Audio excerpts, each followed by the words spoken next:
The Mike Haridopolos Show is sponsored in part by Appliance Direct, Duke Spine Institute, Space Coast Medicine Magazine, M.H. Williams Construction Group, and SpaceCoastDaily.com. Welcome to the Mike Haridopolos Show. Today we're at Edina Golf and Country Club in Ocala, Florida, with the champion of the British Senior Open, Marco Dawson, talking about his career and his most recent success, first in Tucson earlier this year, and of course in England, winning the Senior British Open. Marco, thanks for joining us. My pleasure. Well, I think what it has to be on everyone's mind, especially here in Brevard County, is the idea, what were you thinking on the last hole? A lot of us were watching on TV, and I saw a little bit of a smile come on your face as you're about to tee off in 18. Could you walk us through those three shots that really changed golf history? Well, I was pretty confident standing on the tee because I know in probably the last 5 or 6 years I've been driving the ball extremely well.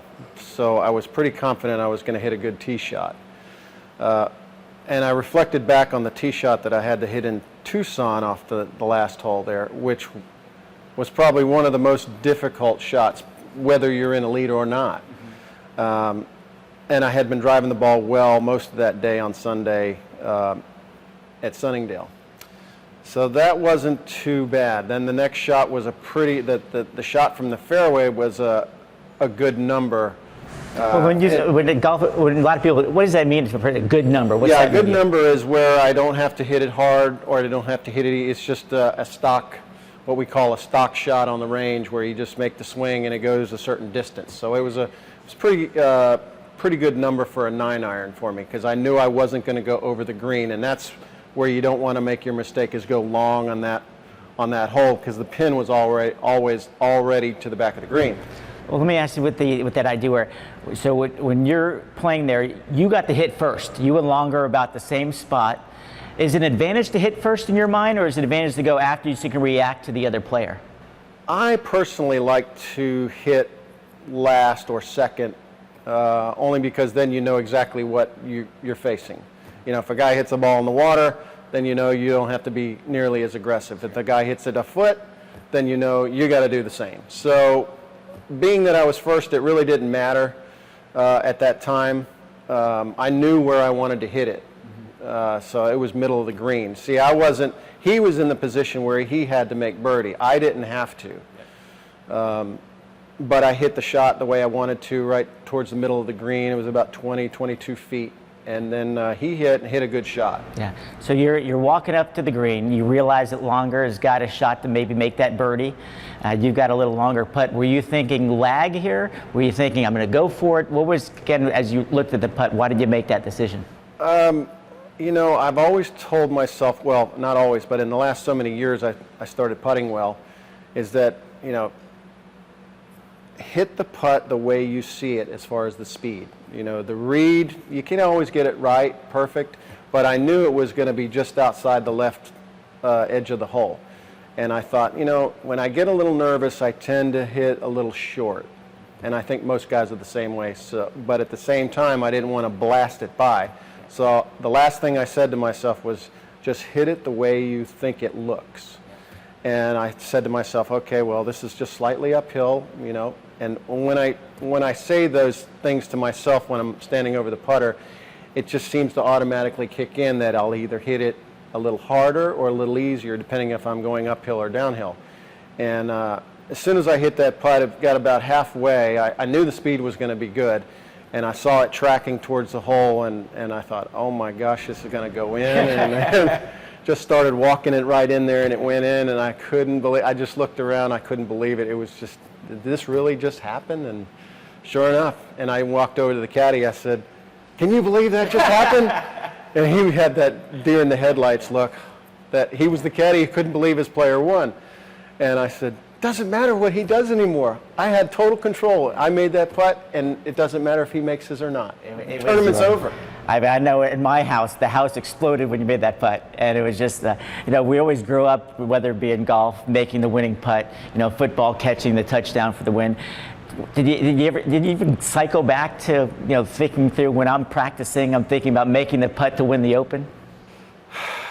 Not anymore. I used to do that, but now it's all about getting the right speed, getting the right line. And so when I focus on that, then putting just becomes so much easier. But, I watched the video last night, and I played that last 9 or 10 holes over, I can't tell you how many times. That night after it was all done, I just replayed it in my mind. It was so much fun to go through it again. Oh, I can imagine so. And I thought it was so ironic.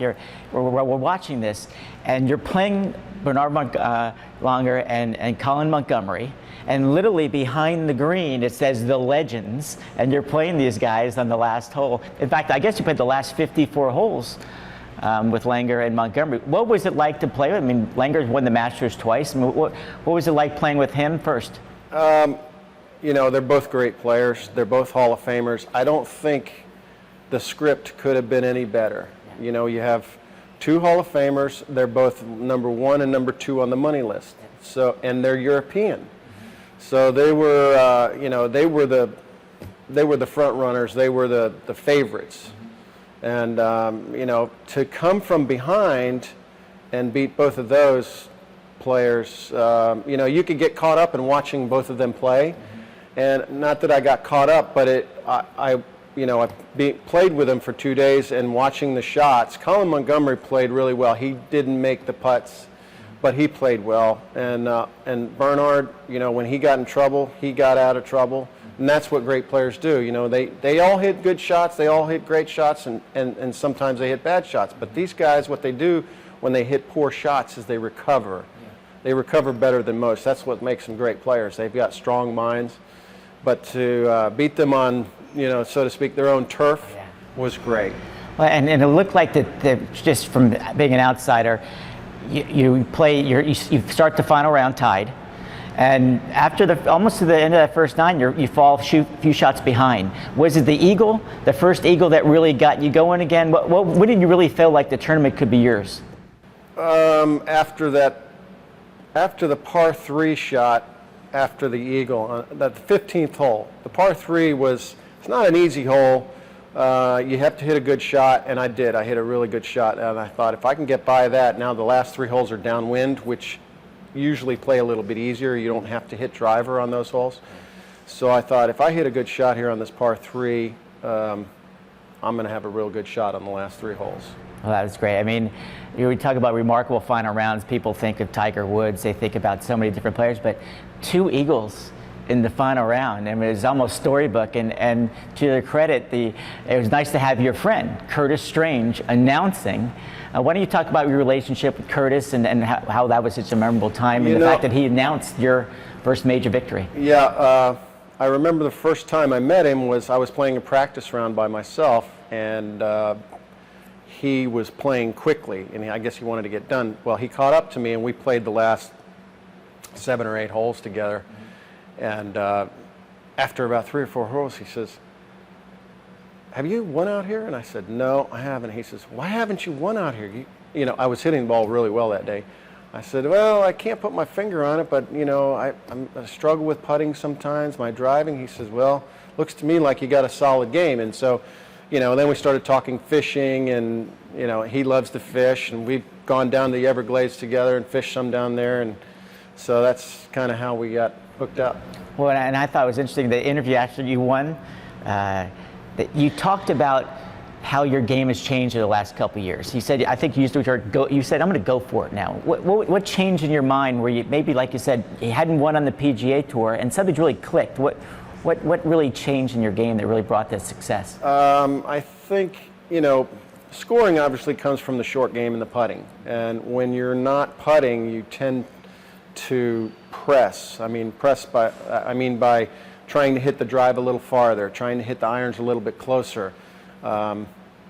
And when you start putting well, the game is just so much easier. My short game's always been pretty good. My irons have always been pretty good. But like I said, the last 5-6 years, my driving has really gotten good.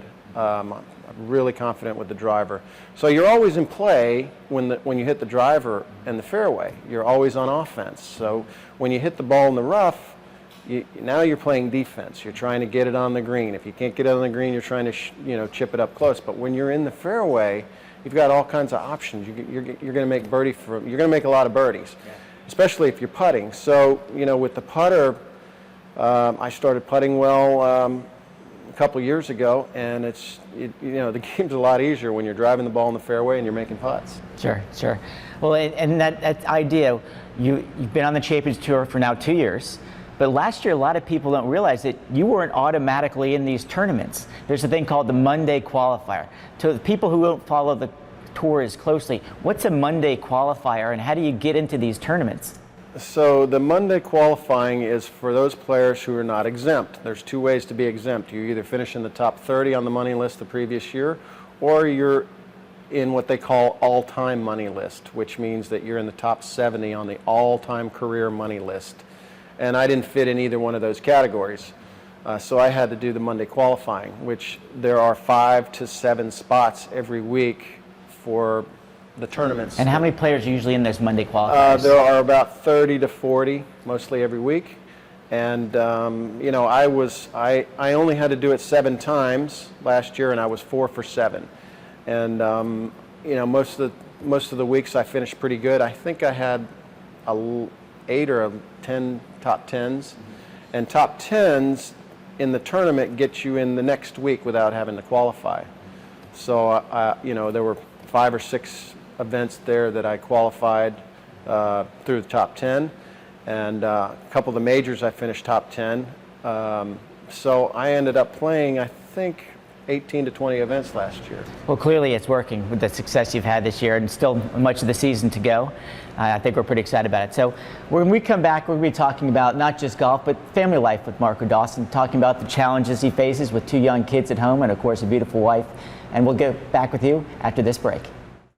Do you have agonizing back pain? Considering back surgery, fusion, discectomy, or decompression? Traditional open back surgery requires large incisions, screws, and metal hardware, long hospital stays, and months of therapy. There is a safer, more natural solution. With only a 1/4-inch incision, Duke Laser Disc Repair uses state-of-the-art precise laser technology. So as early as the next day, you can be driving and back to your life. Contact Duke Spine Institute today and get back in motion. I love appliances. Appliance Direct. The biggest Maytag washer ever. 21 pairs of jeans. That's all of them. 21 bath towels.